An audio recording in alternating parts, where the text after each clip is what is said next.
Գլխավոր դատախազի նախկին տեղակալ ներկայում ընդդիմադիր Հայ ազգային կոնգրեսի իրավական աջակցության կենտրոնը գլխավորող Գագիկ Ջահանգիրյանը մեծ զրույցում մեծ ակնկալիքներ չուներ, որ Սերժ Սարգսյանի վերջին հայտարարությունից հետո մարտի 1-ի դեպքերը լիարժեք կբացահայտվեն եւ բոլոր մեղավորները պատասխանատվության կենթարկվեն։ Ես շատ լավատեսական այդպես սպասելիքներ չունեմ, որ վաղը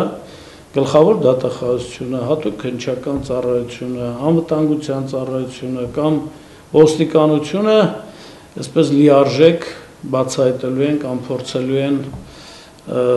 մարտի 1-ի դեպքերին իրական, օբյեկտիվ, անաչառ գնահատական տան։ Դա գիտեք ինչ կա, միայն ցուցում տալով չի։ Եթե այդ ցուցմանը համապատասխան, ասենք փոխվի գլխավոր դատախազը, փոխվի ոստիկանապետը, անվտանգության տնօրենը, հատուկ քննչական ծառայության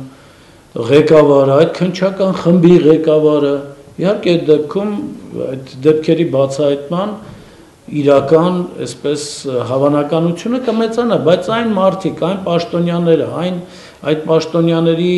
ենթակաները, որոնք 3 տարի ի վեր աշխատել են հակառակ ուղղությամբ, ինչպես կարող են նույն մարդիկ այսօր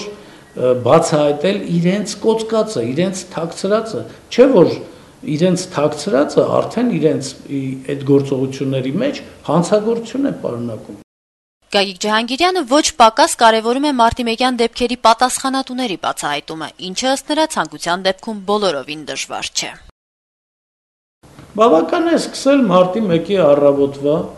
այդ ոստիկանության ուժերի ապօրինի գործողությունների պատասխանատուներից, հետո թող անցնեն կեսօրվա երեկոյան դեպքերին, թե ինչու էին խաղաղ բողոքի ցույց կազմակերպող կամ ակցիա կազմակերպող հանրավաքի վրա հատուկ միջոցներով զինված ստորաբաժանումներ ուղարկում, ինչու էին բոլոր սպանությունները կատարվել իրական հանրավաքի վայրից հեռու։ Սակայն Սերժ Սարգսյանի հայտարարությունները Գագիկ Ջահանգիրյանը առավելապես որակում է քաղաքական։ Սերժ Սարգսյանից քաղաքական խիզախություն էր պահանջվում, որ նման հայտարարություն անի, չէ որ այդ բոլորը կատարվել են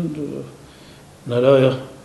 համախոհների, նրա ենթակաների կողմից, իրավապահ ում են ենթարկվել։ Մարտի 1-յան իրադարձություններում զոհվածների հարազատները մեծ զրույցում կարծիք էին հայտնում, որ առնվազն հատուկ միջոցներից զոհվածների սպանության հանգամանքները վաղուց արդեն բացահայտված են։ Հայտնի են Չերյոմոխա 7 կիրառած ոստիկանները, նրանք պետք է անհապաղ ձերբակալվեն, հայտարարեց մարտի 1-ի զոհերից Գոռ Քլոյանի հայրը Սարգիս Քլոյանը։ 4-ի անուն ազգանունը գիտեն, 2-ը 1033 զորամասերից, ես ասում եմ, իսկ 2-ն էլ հատուկ ջոկատայիններից, որ գտնվում է Տավիթաշենում զորամասը։ Չէ որ մենք գիտենք ինչ զվանի ունեն դրանք, հիմա որտեղ են գտնվում, ինչքան մետր հեռավորությունից են գնդակարել մեր երեխաներին,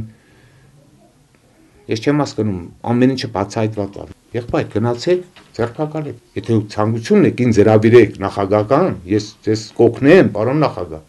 մանրամասը, եւ դուք իմանաք։ Մարտի 1-ին զոհված Տիգրան Խաչատրյանի մայրը Ալլա Հովհաննիսյանը մտավախություն ուներ, որ իշխանությունների հայտարարություններն ընդամենը իմիտացիա են։ Որովհետև մի անգամ արդեն ականատես ենք եղել փաստահավաք խմբի ստեղծմանը, որը նույնպես նախագահի հրամանով եղավ եւ նրա հրամանով էլ այդ փաստահավաք խումբը լուծարվեց։ Ուղղակի այստեղ մի բան կա, որ ինձ մի քիչ դուր է եկել այս հայտարարության մեջ, որ վերջապես նախագահը ինքը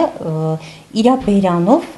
հայտարարեց, որ մարտի 1-ի էջը փակված չի, որ սպանությունները բացահայտված չեն։ Այսինքն, եթե մարտի 1-ը չբացահայտվի մինչև վերջ, արդեն նախագահի խոսքի կշիռն է երևում։